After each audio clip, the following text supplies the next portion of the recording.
Welcome back to the Quarterly Call. All content is for informational purposes and is not investment advice. Please consult with an investment professional. We've been hearing a lot about platformization, especially in cybersecurity. It seems like it's everywhere. But what does it actually mean for companies?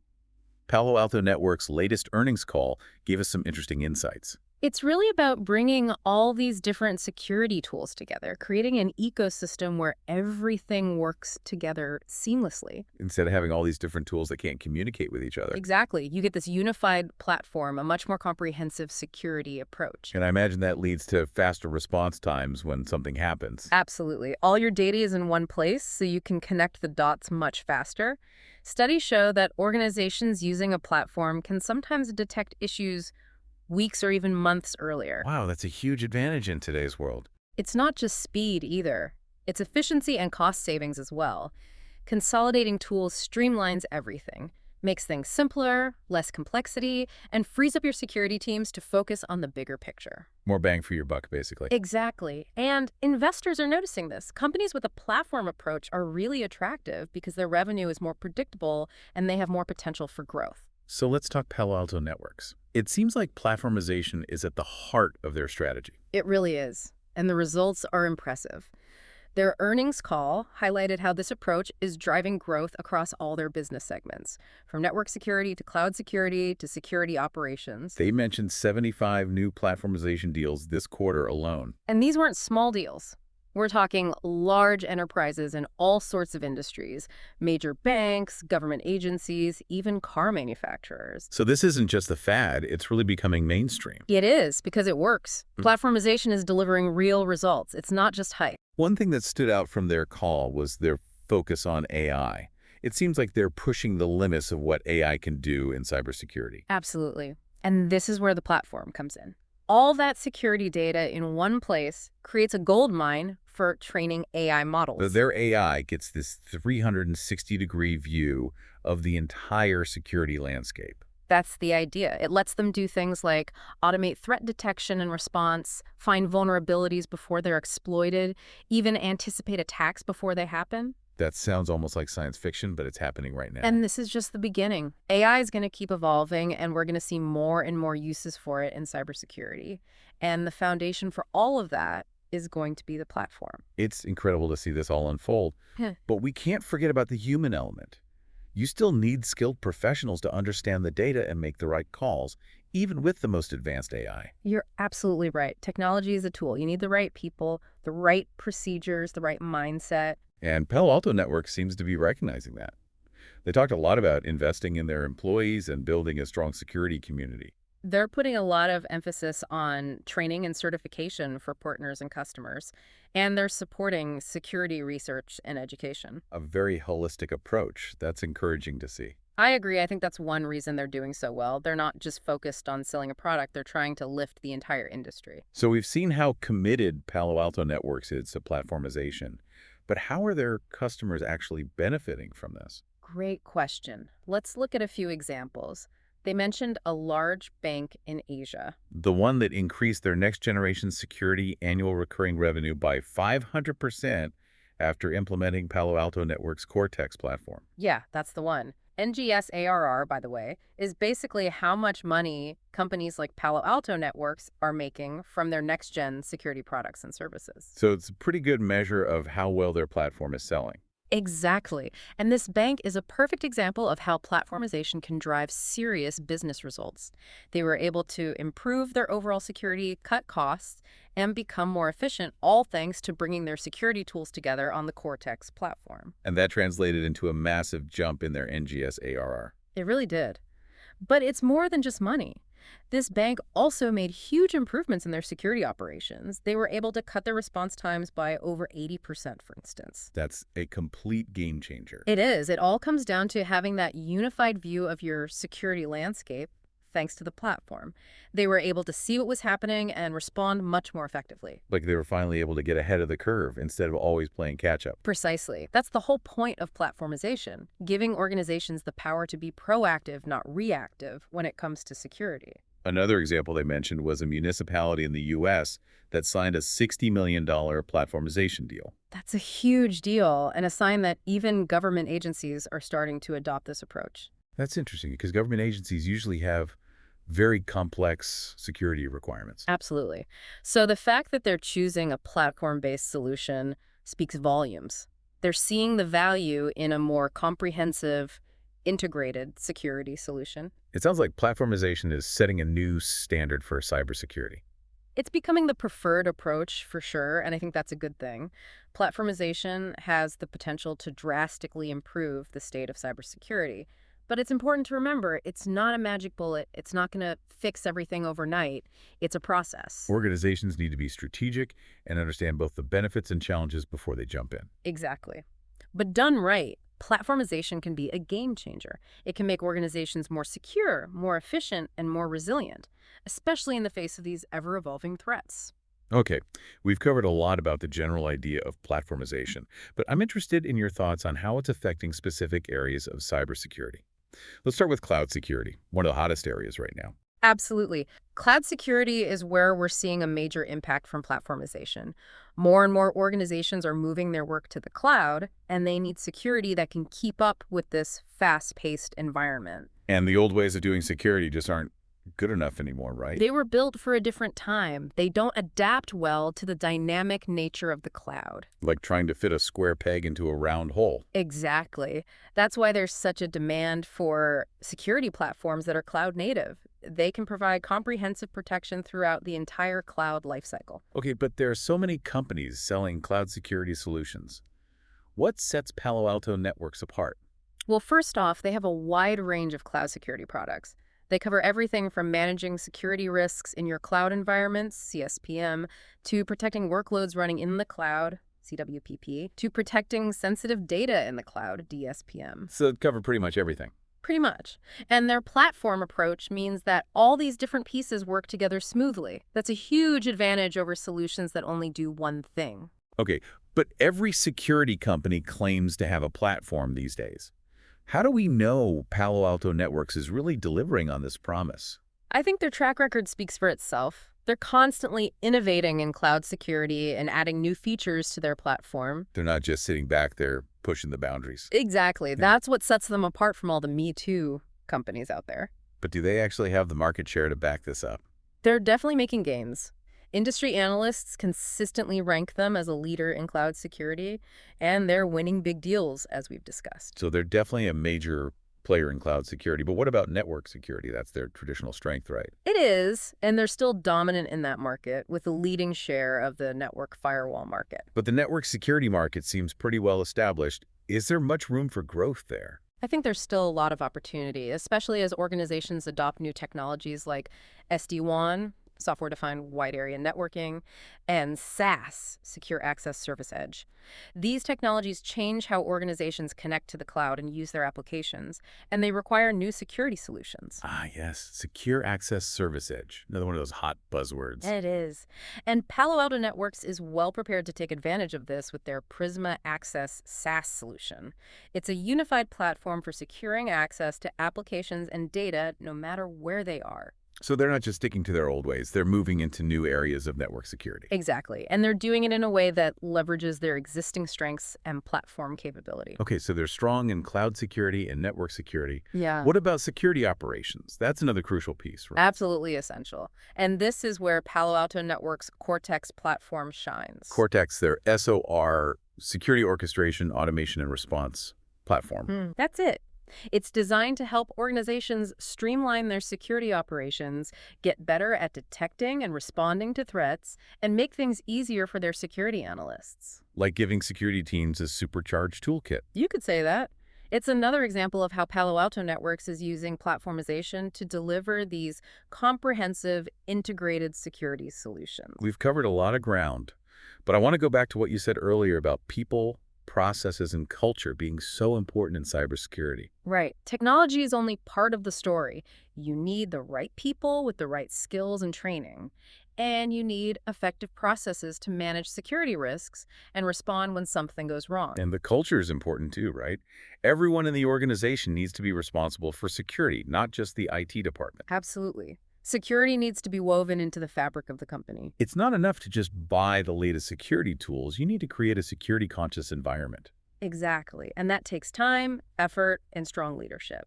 Okay, bringing this back to Palo Alto Networks, do you think they're doing a good job of addressing these non-technical aspects of cybersecurity? I think they're making progress. They're investing heavily in training and certification for their partners and customers. They're also fostering a strong security community through events, forums, and online resources. So they're not just focused on selling products, they're actually trying to help organizations build a more robust security foundation. That's right. And that's a good sign because in the end, the success of any security strategy depends on the people who are implementing and managing it. And that leads to another point about Palo Alto Networks, their platform approach, and all the companies they've been buying. Their mergers and acquisitions. Yeah. Yeah, they've been on a bit of a shopping Yep. spree. They have. And it's worth looking at some of those acquisitions, see how they fit into the bigger picture. Okay, let's dive in. Which one stands out to you? Well, their acquisition of Dig Security is pretty significant. The Data Security Posture Management Company? That was a big one. It was. It shows how committed they are to solving one of the biggest challenges in cloud security today, which is understanding and managing all that sensitive data. So it's not just about securing the infrastructure itself, but also the data that's on it. Exactly. And that's more and more important with all these data privacy regulations coming out. Things like GDPR. Makes sense. So they're acquiring companies to fill in the gaps in their cloud security capabilities. But the real question is, can they make it all work together? Integrating acquisitions is always tricky, isn't it? It can be, and that's something we'll be watching closely. But so far, so good. What makes you say that? Well, they've already integrated Dig Security's tech into Prisma Cloud, their cloud security platform. That was pretty fast. So they're not just buying these companies and letting them sit there, they're actually putting them to use. Right, which tells me they have a clear plan for how these acquisitions fit into their overall platform strategy. Okay, but acquisitions are risky. Culture clashes, integration problems, sometimes you just make a bad decision. True, you always have to weigh the risks and rewards. And for Palo Alto Networks, I think the potential rewards are huge. How so? Well, if they can integrate all these companies successfully and take advantage of their combined capabilities, they could create a truly powerful security platform. A platform that could be unstoppable. Maybe. But we have to remember, security is always changing. New threats pop up constantly, and attackers are always finding new ways to get in. So even with the best platform, you're never 100% secure. Right, it's a constant back and forth. But by embracing this platform approach and buying companies that fill critical gaps, Palo Alto Networks is setting themselves up to stay ahead of the game. It's like they're building a fortress, brick by brick, acquisition by acquisition. And they're doing it at a time when the need for solid security solutions has never been greater. Smart move. Yeah. If they keep doing this, they're going to be a major force in the security world. Absolutely. They're really raising the bar for everyone else. Right, so we've talked a lot about Palo Alto Networks and their journey with platformization. But let's step back for a minute and look at the bigger picture. What does this trend mean for the future of cybersecurity in general? That's the question, isn't it? I think we're just at the beginning of this shift, but it's clear that platformization is going to fundamentally change how we think about and approach security. Give me a glimpse into the future. What does it look like?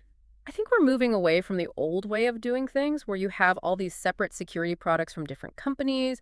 Organizations are going to move towards integrated platforms that offer a more holistic and unified approach to security. So less piecemeal, more integrated. Right, and that will help organizations become better at responding to threats and managing their security more effectively. It will also pave the way for more sophisticated uses of AI in security operations. So platformization is basically laying the groundwork for the future of AI-powered security. You could say that. It's the enabler. And as AI gets smarter, we're going to see all sorts of new and innovative security applications. Things like automated threat hunting and incident response. That's exciting.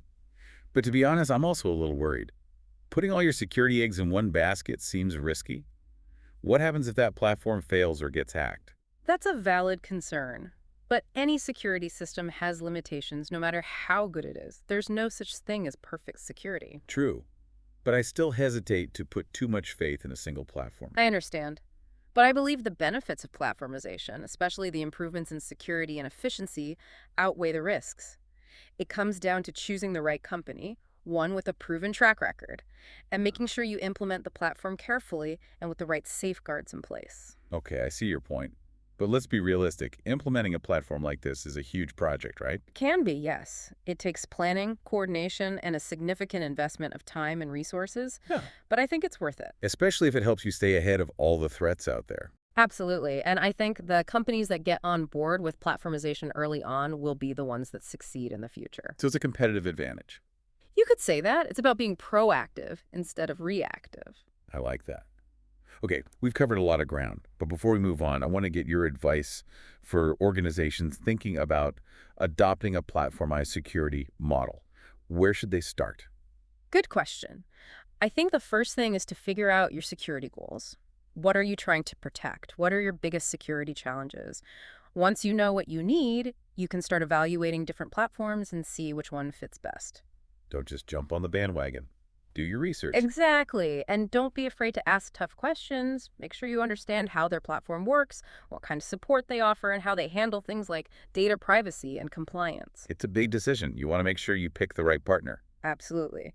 And once you've chosen a platform, you need a solid implementation plan, and everyone needs to be on board. So don't just hand it off to the IT department and expect them to handle it. Right. It's a team effort. You need support from everyone, from the top executives to the security analysts on the ground. Makes sense. And training is a big part of this too, I imagine. Definitely.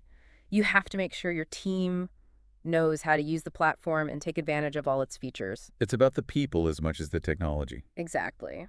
And lastly, don't be afraid to adapt and adjust your approach as needed. The security landscape is constantly changing, so you have to be flexible. So it's not a one-time thing, it's an ongoing process. You got it. Security is a journey, not a destination. I like that. Okay, so we've talked about platformization, AI, acquisitions, and the future of cybersecurity. My head is spinning. But before we wrap up, I want to leave our listeners with a thought to ponder. As AI becomes more and more a part of our lives, do you think platformization is the key to staying safe? That's a great question. And I think the answer is it depends. Knew you're going to say that. Seriously, though, what do you mean? Well, platformization is a powerful tool, but it's not a magic solution. We can't forget that technology is only one piece of the puzzle.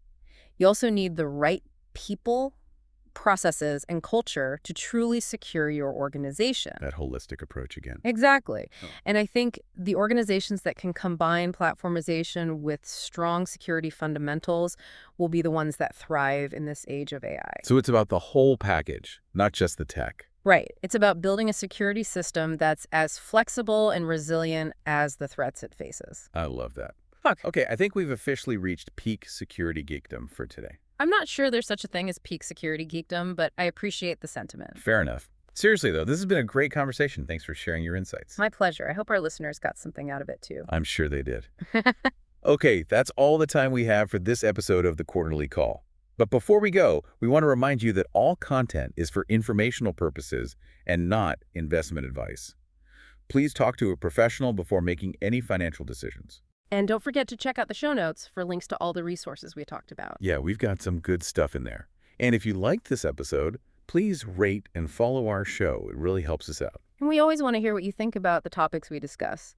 Connect with us on social media or leave a comment on our website.